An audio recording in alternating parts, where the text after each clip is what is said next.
وَلَقَدْ خَلَقْنَاكُمْ ثُمَّ صَوَّرْنَاكُمْ ثُمَّ قُلْنَا لِلْمَلَائِكَةِ اسْجُدُوا لِآدَمَ فَسَجَدُوا إِلَّا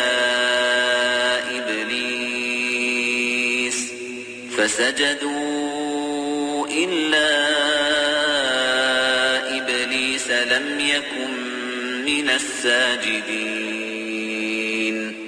قال ما منعك ألا تسجد إذ أمرتك قال أنا خير منه خلقتني من نار وخلقته من طين قال فاهبط منها فما يكون لك أن تتكبر فيها فاخرج إنك من الصاغرين. Nous vous avons créé, puis nous vous avons donné une forme. Ensuite, nous avons dit aux anges, prosternez-vous devant Adam. Ils se prosternèrent, à l'exception d'Iblis, qui ne fut point de ceux qui se prosternèrent. Allah dit, qu'est-ce qui t'empêche de te prosterner quand je te l'ai commandé? Il répondit, je suis meilleur que lui, tu m'as créé de feu alors que tu l'as créé d'argile. Allah dit, descends d'ici, tu n'as pas à t'enfler d'orgueil ici, sors, te voilà parmi les méprisés. قال أنظرني إلى يوم يبعثون قال إنك من المنظرين قال فبما أغويتني لأقعدن لهم صراطك المستقيم ثم لآتينهم من بين أيديهم ومن خلفهم وعن أيمانهم وعن شمائلهم ولا تجد أكثرهم شاكرين قال اخرج منها مذءوما مدحورا لمن تبعك منهم لأملأن جهنم منكم أجمعين. Accorde-moi un délai, dit Satan, jusqu'au jour où ils seront ressuscités. Allah dit, tu es de ceux à qui délai est accordé. Puisque tu m'as mis en erreur, dit Satan, je m'assoirai pour eux sur ton droit chemin. Puis je les assaillerai de devant, de derrière, de leur droite et de leur gauche, et pour la plupart, tu ne les trouveras pas reconnaissants. Sors de là, dit Allah, banni et rejeté. Quiconque te suit parmi eux, de vous tous, j'emplirai l'enfer. Bismillahirrahmanirrahim. Nous nous retrouvons aujourd'hui pour le 13e épisode de notre série sur la méditation autour du Coran. Aujourd'hui, l'âme entre spiritualité et matérialisme. Nous allons nous arrêter sur un récit qui est connu dans le Coran. Au début de la sourate Al-A'raf, la sourate 7, des versets 11 au verset 18, où Allah Azza wa Jal a ordonné aux anges de se prosterner devant Adam qui venait de créer et qui venait de lui insuffler Ruh, l'âme, le souffle divin. Tous se prosternèrent à l'exception d'Iblis, qui refusa de se prosterner. Et Allah subhanahu wa ta'ala lui demanda, pourquoi tu refusais de te prosterner lorsque je l'ai commandé? Et il dit, Iblis, Satan, je suis meilleur que lui. Tu m'as créé de feu alors que tu l'as créé d'argile. Et à ce moment-là, Allah Azza wa Jal lui ordonna de sortir en lui disant qu'il s'est enflé d'orgueil et il fut méprisé. Mais Satan demanda un délai jusqu'au jour du jugement, délai qu'il fut accordé. Et à ce moment-là, Iblis dit qu'il allait s'asseoir pour eux sur le droit chemin d'Allah Azza wa Jal, qu'il allait les assaillir de devant, de derrière, de leur droite, de leur gauche. Et il dit pour la plupart, tu ne les trouveras pas reconnaissants. Et Allah Ta'ala dit, sors de là, banni et rejeté, quiconque te suit parmi eux, de vous tous, j'emplirai l'enfer. Et dans le verset juste avant, il y a une subtilité que nous disent les savants, c'est que Shaitan, le diable, dit qu'il allait assaillir de devant, de derrière, de leur droite et de leur gauche pour entortuer le chemin vers Allah subhanahu wa ta'ala. Mais il n'a pas dit en haut et en bas. Pourquoi? Parce qu'en haut, c'est entre toi et Allah.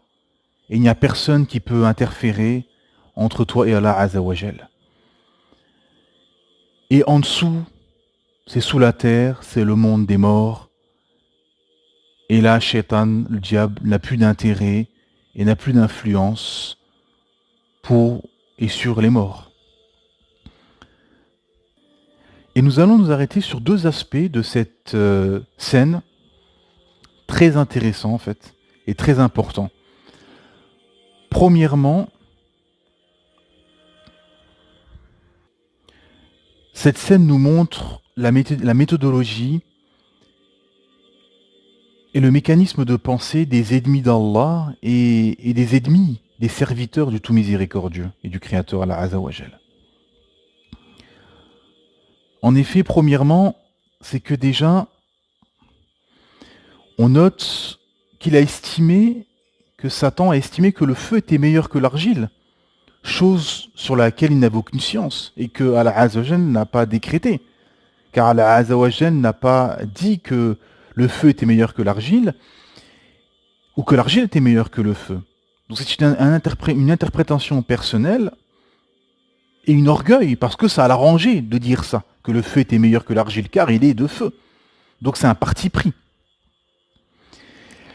Et comme aujourd'hui, en fait, chacun vient finalement et chacun juge les choses et les apparences avec son standard à lui et avec ce qui l'arrange.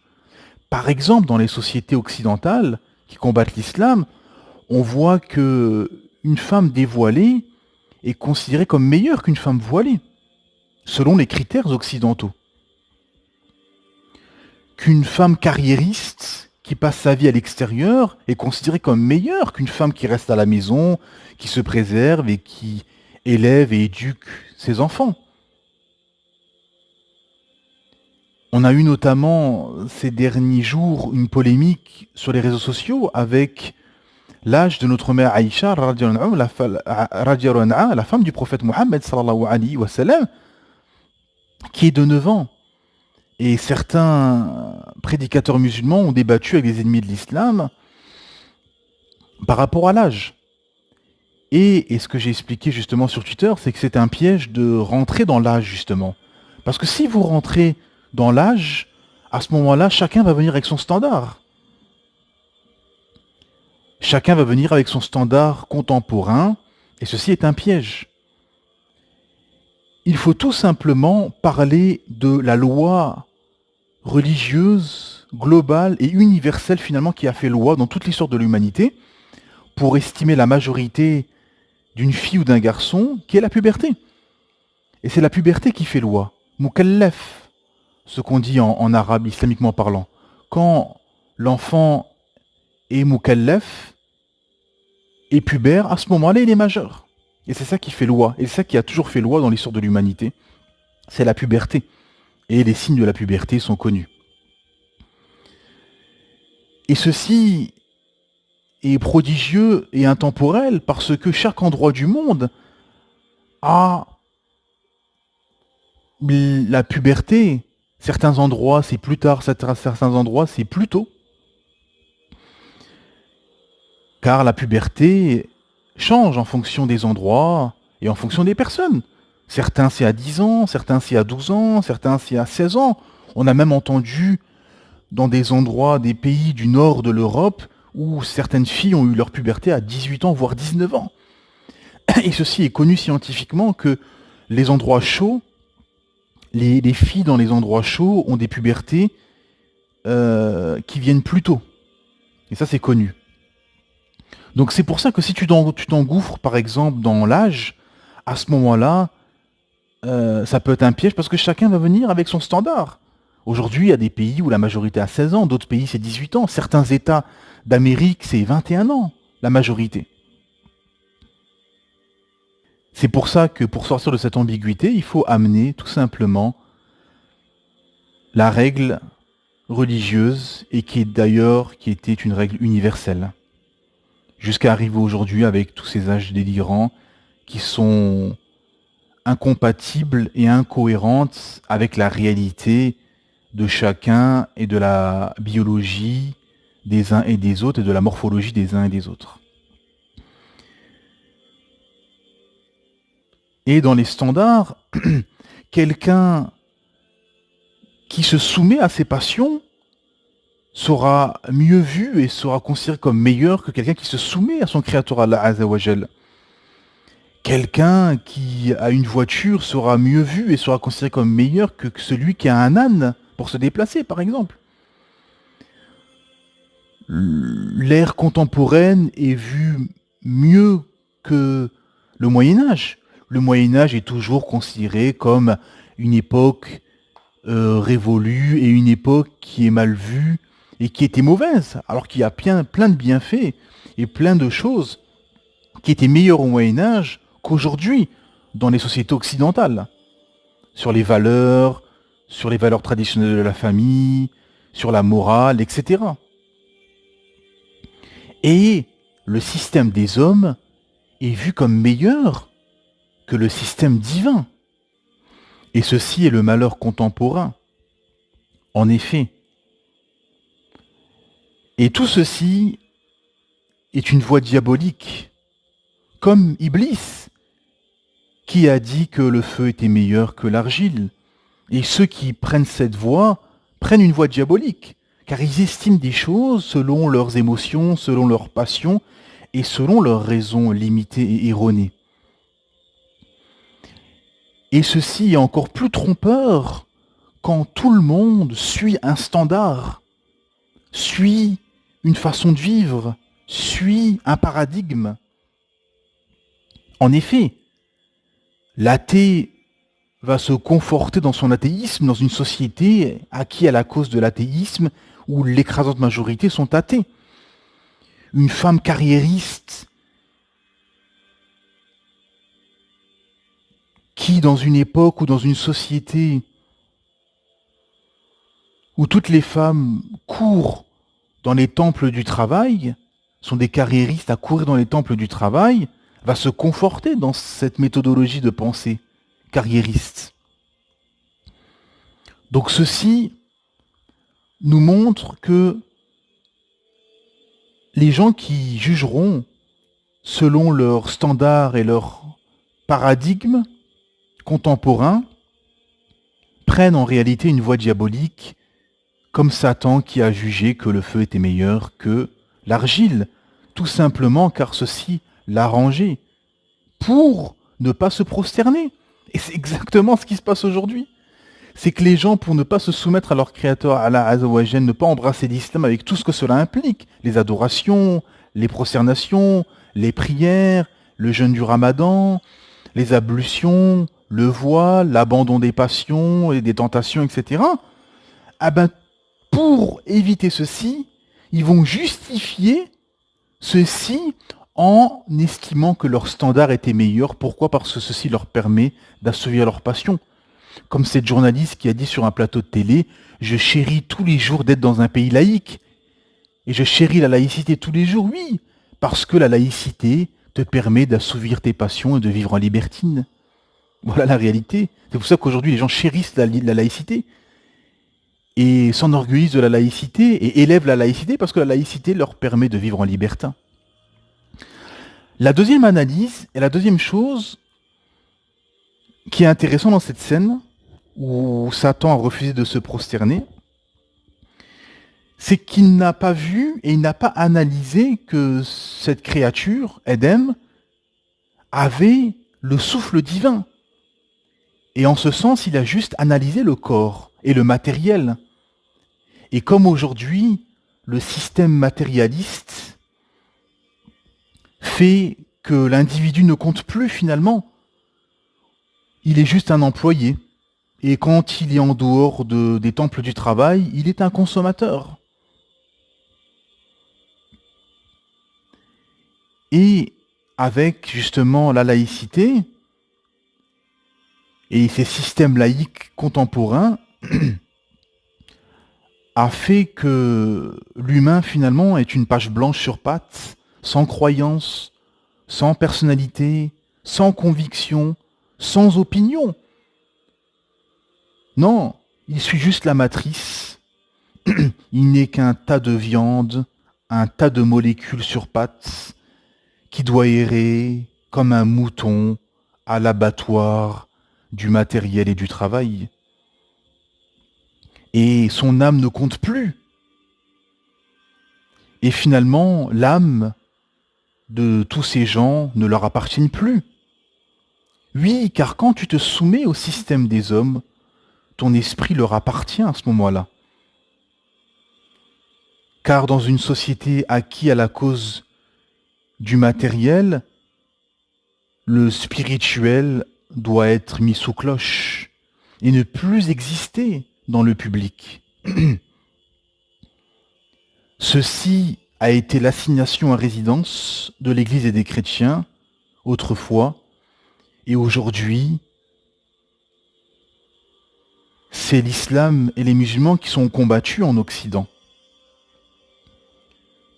Car ces sociétés modernistes veulent, comme Iblis, quand il a vu que Adam était juste une créature d'argile, il n'a pas vu derrière la subtilité du souffle divin, car cette créature a été élevée car il a eu le souffle divin en lui.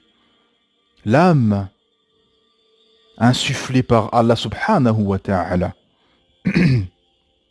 Et comme aujourd'hui, le système matérialiste ne voit pas l'âme, ne voit pas tous ces humains comme des âmes créées par Allah Azza wa Jal, qui ont tous, et tous nous avons un souffle divin en nous. C'est pour ça que l'humain, au plus profond de lui, voit le mal comme mal et voit le bien comme bien malgré tout. Et que l'humain, même s'il est athée, même s'il ne croit pas, même s'il n'est pas musulman, il a au fond de lui cette âme qui le pousse à faire le bien et à détester le mal. Et c'est ça le but de l'humain finalement, de mettre l'âme, son souffle divin au-dessus du nefs, car le nefs qui est autre chose. Le nefs, c'est l'âme incitatrice au mal. Cette subtilité qu'il y a dans le Coran, qui a ces deux âmes, l'âme, le souffle divin, ruh, et le nefs qui est l'âme incitatrice au mal. Et nous, notre but, c'est de mettre l'âme ruh, notre âme, au-dessus du nefs. Et si le nefs est au-dessus de ruh, à ce moment-là, la personne est prise au piège et elle est esclave de ses passions et du mal et des ténèbres. Et justement, c'est ce que veut ces sociétés occidentales matérialistes, veut emmener les gens justement à ne plus être des êtres spirituels, mais des êtres matériels, des êtres matérialistes qui consommeront et qui seront des employés, des ouvriers et des consommateurs dans leurs heures perdues. Et aujourd'hui, c'est pour ça que l'islam et les musulmans sont combattus, car ils représentent le spirituel. Ils représentent le spirituel. L'islam représente la spiritualité. Et les musulmans représentent les êtres spirituels qui sont en opposition et en porte-à-faux avec les êtres matérialistes, consommateurs, qui exposent leur corps, comme les femmes, dans la pornographie ou les concours de beauté, et tous ces humains finalement qui sont juste des tas de viande qu'on expose sur des rings de boxe ou sur des plateaux de télé ou sur des scènes pour des concours de beauté ou pour des défilés de mode. Et on oublie l'âme de cette personne. Et regardez, quand on voit ces gens défiler sur pour la mode, on voit des âmes mortes avec les regards vides. Et tous ces gens, ces sportifs, finalement, sont plus que des des tas de viande et des corps finalement où les gens exultent et on oublie le spirituel qu'il y a derrière cette coque, derrière cet humain. On oublie le souffle divin, mes frères et sœurs. Et c'est pour ça qu'il y a toute cette euphorie finalement et tout le monde s'excite contre l'islam, ou sur les plateaux de télé on n'a plus des débats mais des inquisitions. Ce n'est plus des débats qu'il y a mais c'est des inquisitions qu'il y a contre l'islam et contre les musulmans. Car ils ont oublié le spirituel. C'est pour ça qu'on entend ces mots. L'emprise islamiste, l'offensive islamique, les frères musulmans, ainsi de suite. Pourquoi ? Car comme autrefois Satan, aujourd'hui ces suppôts, finalement les suppôts du diable, ne voient que le matériel, voient que les intérêts mondains. Ils ne voient pas le retour au spirituel. Ils n'ont pas percuté, ils n'ont pas capté qu'il y a une euphorie autour de l'islam, qu'il y a un engouement autour de l'islam, qu'il y a un retour au spirituel de manière générale, que finalement les gens sont goinfrés de tout ce matériel et de tout ce strass, ces paillettes et tout cet artificiel finalement. Les gens ont un besoin de spirituel, de renouer avec leur créateur, de renouer à quelque chose de transcendant, quelque chose qui dépasse l'individu. En effet, l'humain a besoin de quelque chose, d'un projet finalement, qui le dépasse. Et on le constate aujourd'hui dans ces sociétés modernes et matérialistes, c'est que quand il n'y a pas de projet transcendant et de projet qui dépasse l'individu, finalement, chacun va dans son délire, dans le féminisme, dans l'écologie, dans la laïcité, dans le sport, dans le vegan, ainsi de suite. Chacun va dans son idéologie, dans son intérêt, parce qu'il n'y a pas de projet sociétal, moral, global, transcendant, qui rassemble toute une population ou tout un empire. Et c'est le piège contemporain des sociétés occidentales qui pousse l'individu finalement à l'individu roi. Je consomme, donc j'existe. Et on arrive finalement à la mort de l'âme et le matériel est glorifié. C'est pour ça que quand une sœur se voile, on entend des invectives du style « elle nous défie ». Elle défie la République, c'est du séparatisme, c'est une crispation identitaire, toutes ces jeunes filles qui se voilent et ces jeunes garçons qui se laissent pousser la barbe et qui vont à la mosquée prier. C'est des crispations identitaires. Non. Ou une offensive civilisationnelle, comme ils disent, une guerre de civilisation, etc. Non, c'est tout simplement une sœur qui revient à son créateur, à Allah Ta'ala, qui craint son créateur et qui lui obéit, parce qu'elle a cheminé et qu'elle a vu que le voile était une obligation divine et elle se voile tout simplement.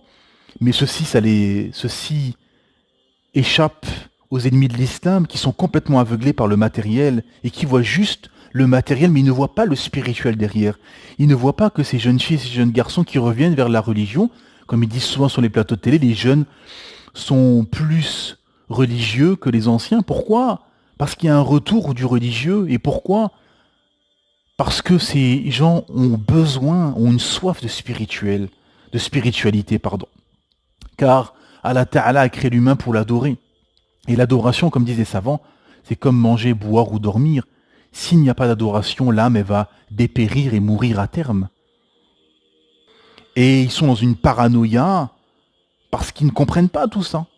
Ils sont complètement aveuglés. Ils sont juste dans le matériel. Ils ne voient pas le spirituel. Ils n'arrivent pas à comprendre que des gens peuvent être motivés par autre chose que l'intérêt mondain et que le matériel, mais qui peuvent être motivés par le spirituel. Quelque chose qui était logique et compréhensible il y a plusieurs décennies et plusieurs siècles, en Occident. Mais aujourd'hui, dans cette société, dans cette époque matérialiste, acquis à la cause de l'orgueil, de la course à l'orgueil, de la course au matériel, où les passions sont divinisées, c'est incompréhensible. Et pour ces apôtres de la dunya finalement, qui voient que l'intérêt, voient cette montée islamique d'un mauvais œil, en croyant qu'ils vont être détournés de leur trône. Ils voient que ça, ces gens, ces apôtres de la dunya, voient et ont peur de perdre leurs intérêts, de perdre leur trône et de perdre leur passion. Mais ils ne voient pas des réels spirituels. Comme Iblis, il n'a pas vu l'âme insufflée dans le corps de Adam. Il a juste vu un corps, il a juste vu une créature, un corps humain. Car ces gens aujourd'hui qui combattent l'islam n'arrivent pas à percevoir finalement derrière le spirituel et ce besoin de transcendance. Comme jadis, Iblis n'a pu percevoir, aveuglé par son orgueil, le souffle divin qu'il y avait derrière le corps et à l'intérieur du corps de Adam, notre Père à tous, alayhi salam. Et pour finir, et pour soit profitable, mes frères et sœurs, premièrement, ne pas juger sans science les choses, ne pas juger sur ce qu'Allah subhanahu wa ta'ala n'a pas révélé, et surtout ne pas juger avec ses passions et son émotion. Et ceci est le crash de beaucoup de musulmans contemporains qui suivent le système, qui jugent selon leurs passions, selon leurs émotions et selon les standards occidentaux. C'est pour ça qu'on a une vague de gens complexés, d'apostats complexés dans les pays musulmans qui veulent à tout prix que les lois des pays musulmans s'alignent finalement aux standards occidentaux, soit dans l'héritage, soit dans les relations hommes-femmes, que ce soit à tous les niveaux. Et c'est pour ça que de l'autre côté, les Ghuraba annoncés par le prophète Mohammed sallallahu alayhi wa sallam sont moqués, sont isolés, car ils ne se sont pas soumis et ils ne se sont pas alignés aux standards occidentaux. Ils se sont libérés, ce sont des lions et des lionnes qui se sont libérés finalement de cette emprise et de ce système colonial qui colonise les esprits. Et donc juger toujours avec ce qu'Allah subhanahu wa ta'ala a révélé, selon le Coran, selon la Sunna, avec le consensus des savants, et ne pas se perdre et se noyer dans ses émotions, ses passions et sa raison erronée, ce qui fait défaut à beaucoup de musulmans aujourd'hui. Et deuxièmement, comprendre que la société moderne, contemporaine, matérialiste, finalement, qui n'a abouti que à la débauche, à la perversion, à l'injustice, à la décadence, à la mort de l'âme finalement, veut soumettre au matériel les gens et veut tuer finalement l'humanité de l'humain via des poisons qui sont autorisés tels la drogue, tels l'alcool, tels les jeux d'argent où on voit les gens errer dans les casinos ou dans les rues, où on voit souvent ces images-là dans les rues. Aux États-Unis, des gens remplis, des rues remplies de gens drogués, zombifiés, des âmes mortes qui errent vers la drogue, des gens alcoolisés qui frappent leurs femmes, leurs enfants, qui font des accidents, et tous ces gens qui remplissent les casinos finalement à être esclaves de leur passion. Et cette société finalement a abouti à tout ceci finalement, à une mort de l'âme, une mort de l'esprit, où les gens sont esclaves de leur système et qui mènent nulle part finalement si ce n'est à la débauche, à la perversion, à la corruption et à l'immoral. Et via l'éloignement du spirituel et de la révélation, où ces sociétés font tout pour éloigner le spirituel et la révélation en rendant leur chemin tortueux, et en tuant la féminité de la femme, en tuant la féminité de la femme et en tuant la famille traditionnelle via le féminisme. Éloignez-vous de cette matrice matérialiste et sachez que en vous éloignant finalement de tout ceci et en vous libérant spirituellement, intellectuellement et matériellement et économiquement, vous serez moqué, vous serez marginalisé, car vous ne serez pas aligné aux standards contemporains, mais il faudra faire des désaveux, il faudra faire des sacrifices pour vous préserver et préserver le plus important dans votre passage dans ce bas monde finalement, préserver le plus important, préserver votre âme, mes frères et sœurs. Et à ce moment-là, vous serez des êtres spirituels, et ceci est la victoire sur le matérialisme. Assalamu alaikum wa rahmatullahi wa barakatuh. Que la paix soit sur vous, ainsi que la miséricorde et la bénédiction.